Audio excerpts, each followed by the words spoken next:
The air inside the grocery store smelled faintly of cinnamon and pine. Christmas music played softly through the speakers, and bright lights shimmered from a row of decorated Christmas trees near the bakery section. Children laughed as they pointed at chocolate Santas, and parents hurriedly filled their carts with turkeys, hams, and gifts wrapped in red and gold foil.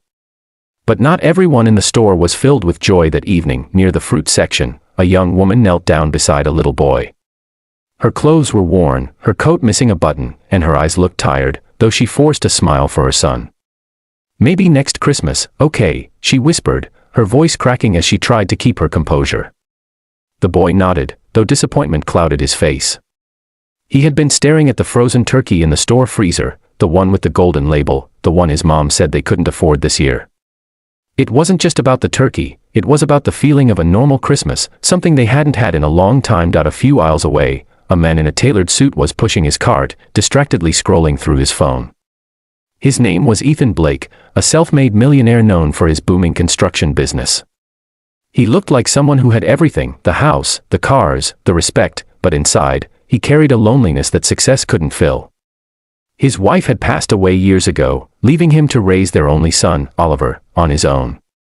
And though Ethan provided his son with every material thing possible, he often felt he wasn't giving him what truly mattered: time, warmth, compassion. Oliver, a curious 7-year-old with bright eyes, was sitting in the cart, swinging his legs.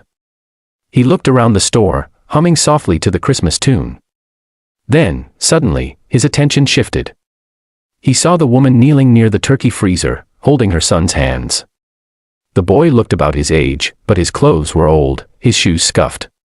The mother was whispering something to him, her voice soft but filled with sadness. Oliver tugged on his father's sleeve. "Dad," he said quietly. Ethan didn't look up right away.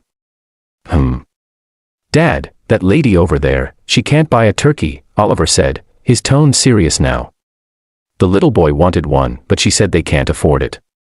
Ethan frowned slightly and looked up, following his son's gaze. He saw the woman, her eyes glistening as she gently led her son away from the frozen section. She had only a few small items in her basket: bread, a small carton of milk, and some canned soup. Ethan sighed. "Son, sometimes people have hard times," he said softly. "We can't help everyone." But Oliver shook his head. "But you always say Christmas is about helping people, right? You said Mommy like that." The words hit Ethan like a quiet thunderbolt. He froze for a moment, staring at his son. His late wife, Grace, had been the most selfless person he'd ever known. Every Christmas, she'd volunteer at shelters, bake cookies for neighbors, and make sure no one in their town went hungry. Even when they didn't have much, she believed in sharing what little they had. Ethan remembered her smile, the way she'd hold their son and say, "One small kindness can change a heart forever." He took a deep breath and looked back at the woman and her son, now heading toward the checkout. "Stay here for a minute, buddy," Ethan said, gently patting Oliver's head. "I'll be right back." He walked toward the frozen section, grabbed the biggest turkey he could find, and then filled another basket with everything needed for a proper Christmas meal: potatoes, cranberries, bread, pie, even a few toys. Then he walked quietly to the checkout, where the woman was standing in line, counting coins in her hand. The cashier scanned her few items, and when she saw the total, the woman sighed and put back the small box of chocolate cookies her son had picked earlier. "Maybe next time, sweetie," she said softly, smiling through her pain. Before she could hand over her money, Ethan stepped forward. "Excuse me," he said politely. The woman turned, startled. "Yes. You forgot something," he said, setting the turkey and other groceries on the counter.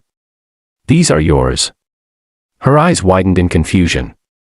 I think you've made a mistake," she stammered. Ethan shook his head gently. "No mistake. My son told me what happened. Please, let us help.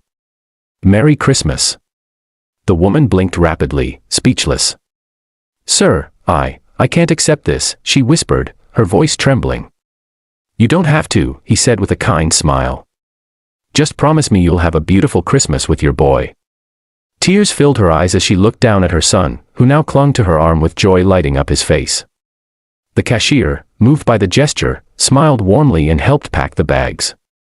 "Thank you," the woman whispered, her voice barely audible. "You don't know what this means to us." Ethan just nodded, handed her the receipt, and stepped aside. When she left, he returned to Oliver, who was watching curiously. "Did you help them, Dad?" the boy asked. Ethan smiled and nodded. "We did, son. We did." Oliver grinned. "Just like Mommy used to." Ethan's chest tightened with emotion, and he knelt down, pulling his son into a hug. "Yeah," he whispered, his voice rough with feeling. "Just like Mommy used to." But that night, as they drove home through the softly falling snow, Ethan couldn't shake the image of the woman's grateful eyes. Something about her face, that mix of pain, pride, and hope, stuck with him.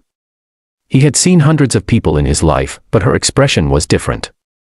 It made him think.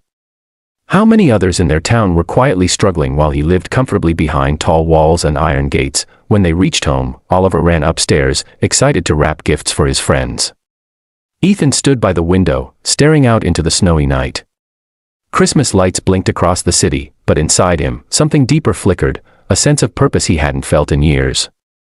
Grace's voice echoed in his mind again, "One small kindness can change a heart forever." The next morning, he made a decision that would change not just one family's life, but many. He called his assistant and said, "Cancel my meetings for the week. We're going to do something different this Christmas." The assistant sounded confused, but Ethan didn't explain. He only knew that his son's innocent words had awoken something powerful, something he couldn't ignore.